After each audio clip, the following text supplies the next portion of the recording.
Элэг өөхлөлттэй гинү. Ийм онш сонсон хүн байна.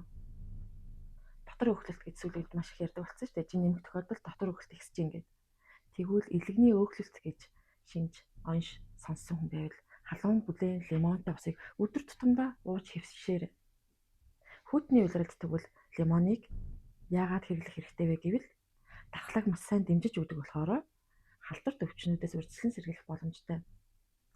Амны хүндийн халдваржуулалтыг байхгүй болгоно. Мөн гидс дотор маш гоё цэвэрлж өгдөг.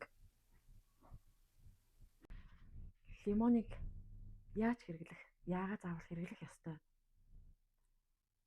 Бүх дэлгэрэнгүй мэдээлүүд нь жаргалтай хамт клубын эсвэл сургалтын болтоор бэлэн байгаа.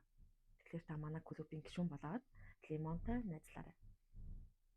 Танд хамгийн хэрэгтэй, хамгийн супер нэг номерын хүмүүс болно гэдэгт